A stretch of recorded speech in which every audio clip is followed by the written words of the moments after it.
व्यापार तो होगा लेकिन व्यापारी नहीं मिलेगा, सुरक्षा तो होगी लेकिन पुलिस वाला नहीं दिखेगा, उसके बाद इलाज तो होगा लेकिन डॉक्टर नहीं मिलेगा, कृषि तो होगी, खेती तो होगी लेकिन किसान नहीं मिलेगा।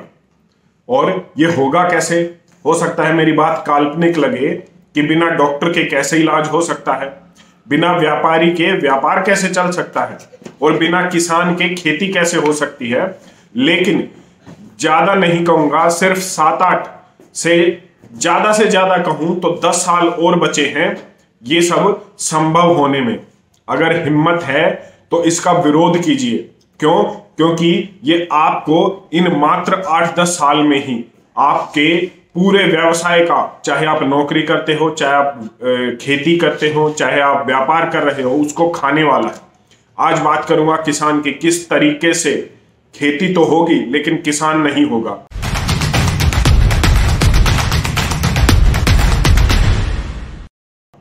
बिल गेट्स जो अमेरिका का सबसे बड़ा किसान है, 3.25 लाख एकड़ जमीन उसके पास है, कौन सी खेती कर रहा है? नॉर्वे में देसी बीज उसने इकट्ठे कर रखे हैं और भारत में ट्रस्ट चलते हैं, एनजीओ चलते हैं, और जीएमओ फूड भारत ही नहीं पूरी दुनिया के जो किसान हैं उनको दिया जा रहा है। जीएमओ फूड जो विदेशों में, कई देशों में बैन है, वो आज हर किसान उगा रहा है, जाने में या अनजाने में, मजबूरी में या जानबूझकर, कुछ भी कह लीजिए। अब बात कर लेते हैं कि किस तरीके से रेवोल्यूशन के नाम पर, क्रांति के नाम पर खेती तो होगी लेकिन किसान को खत्म किया जा रहा है। किसानों की दोगुनी आय होगी लेकिन कैसे? किसान कम हो जाएंगे तो आय अपने आप दोगुनी हो जाएगी। आय तो उतनी ही रहनी है, 100 रुपए अगर आने हैं तो आएंगे तो 100 रुपए ही, लेकिन अगर 50 किसान हैं तो उसकी जगह 25 किसान हो जाएंगे तो आय दोगुनी हो जाएगी अपने आप ही। किसान खत्म कैसे होगा? क्योंकि जो काम अब किसान कर रहा है वो अब ड्रोन करेंगे। इसका पूरा प्लान हमारी मिनिस्ट्री, एग्रीकल्चर मिनिस्ट्री ने तैयार कर लिया है।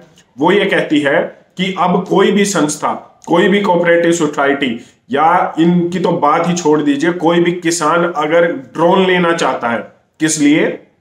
अपने खेत में पेस्टिसाइड स्प्रे करने के लिए, अपने खेत में सर्विलियंस करने के लिए, तो वो ये जो ड्रोन है उसको सब्सिडी पर दे रहे हैं। अब कोई भी एग्रीकल्चर इंस्टीट्यूट अगर ड्रोन खरीद रहा है, 10 लाख तक का अगर ड्रोन खरीद रहा है एग्रीकल्चर इंस्टीट्यूट, तो सेंट्रल गवर्नमेंट उसको 100% सब्सिडी देगी। मतलब उस एग्रीकल्चर इंस्टीट्यूट को, कृषि के इंस्टीट्यूट को ड्रोन फ्री में दिया जाएगा। अगर कोई भी सोसाइटी जो कृषि के ऊपर, खेती के ऊपर, किसानों के ऊपर काम कर रही है, अगर वो ये 10 लाख तक का ड्रोन लेगी तो उस पर 75% तक सब्सिडी दी जाएगी। मतलब 7.5 लाख से ज्यादा रुपए की सब्सिडी उसे दी जाएगी। अगर कोई भी किसान ये ड्रोन लेना चाहता है तो उसे 40% तक सब्सिडी दी जाएगी।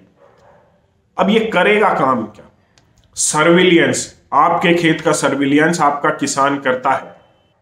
अब उसकी जगह ये ड्रोन लेगा, पेस्टिसाइड स्प्रे करना है ड्रोन करेगा, आगे आने वाले समय में फसल चेक करनी है ड्रोन करेगा, उसके बाद फसल काटनी है ड्रोन काटेगा, और जो भी काम है वो मशीनों से होगा।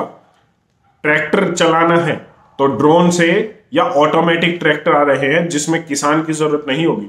एक बार तो किसान खुश हो सकता है कि मुझे अपने खेत में 2, 4, 5 अगर किले है, खेत है, तो उसके लिए किसी मजदूर की जरूरत नहीं पड़ेगी। वो मजदूर एक तरफ बेरोजगार हो जाएगा, लेकिन दूसरी तरफ किसान भी खत्म होने वाला है, क्योंकि आपके खेतों का सर्विलियंस भी हो रहा है। उसके साथ साथ जो खर्चा आप कम कर रहे हो ना, उसके साथ साथ ये जो छोटे किसान हैं ये मरने वाले हैं। क्यों? क्योंकि इनको धीरे धीरे जो कृषि कानून है उनको इस तरीके से बनाया जा रहा है, इस तरीके से बदलाव हो रहा है, क्योंकि उनके लिए आने वाली समय में बड़ी समस्याएं, छोटे से छोटा और बड़े से बड़ा किसान के ऊपर ये ऐसा खतरा है जो मंडरा रहा है और लगातार बढ़ रहा है। सेंट्रल गवर्नमेंट सब्सिडी दे रहे। इसका हाल ही में अभी उदाहरण सामने आया है कि हिसार का एक गांव है जो हरियाणा राज्य में पड़ता है भारत में, उसकी एक जो किसान समूह है एग्री नर्स, ये जो इस समूह ने ड्रोन से पेस्टिसाइड स्प्रे करके ये जो लाइव डेमो है ये शुरू कर दिए हैं। और अब 2023 तक का लक्ष्य है। इस आने वाले 1-1.5 साल में 2 साल में किसानों के लिए ड्रोन की महत्वता बताई जाएगी। खर्चा कम करेगा, ये कम करेगा, सर्विलियंस करेगा, अच्छे तरीके से करेगा, किसी चीज की कोई जरूरत नहीं होगी, गलती नहीं होगी। तो ये सब करके जो रुझान है, जो हवा है, वो ड्रोन की तरफ मोड़ दी जाएगी। आने वाले समय में किसान के लिए एक सबसे अच्छा मित्र इसको बताया जाएगा। लेकिन मैं आपको बता दूं कि आपके खेत का अगर कोई मित्र है तो वो आप खुद हैं। टेक्नोलॉजी कभी भी आपका मित्र नहीं हो सकती, क्योंकि ये टेक्नोलॉजी गलत तरीके के लिए, गलत दिशा में इस्तेमाल की जाएगी आने वाले समय में। किसान के बिना खेती कैसे संभव हो सकती है? अगर आप ये कहते हैं कि इसकी मैपिंग हम कर रहे हैं, आप ये कहते हैं पेस्टिसाइड स्प्रे कर रहे हैं, तो वो कितना ठीक है। लेकिन इसके अलावा आप करेंगे क्या? आप तो किसानों को ही बाहर करने की सोच रहे हैं। किसी भी उपकरण को इस्तेमाल करना है तो ड्राइवर की जरूरत नहीं पड़ेगी। और जो किसानों का काम है, मजदूर का काम है, वो आप ड्रोन से लेंगे तो वो लोग कहां जाएंगे? एक तरफ ये भी कह सकते हैं कि इससे खर्चा कम होगा। इससे खर्चा कम नहीं हो रहा, इससे लोग कम हो रहे हैं। आप समझिए इस चीज को। नौकरी वालों के लिए नौकरी नहीं है, व्यापारी के लिए व्यापार नहीं बचा है, किसानों के लिए खेती नहीं बचेगी, और या मैं कहूं किसान भी नहीं बचेगा।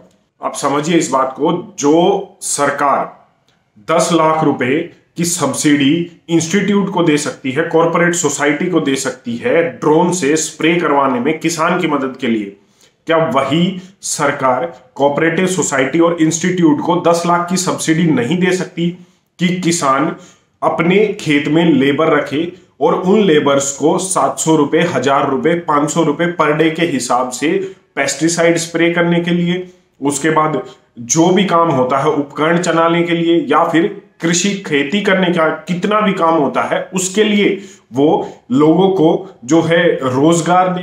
क्या ये नहीं हो सकता? क्या ये नहीं हो सकता कि जो काम आप ड्रोन से लेंगे, ट्रैक्टर से लेंगे, उसका काम लोगों से लिया जाए, या फिर इसी तरीके से रोजगार उत्पन्न किए जाए?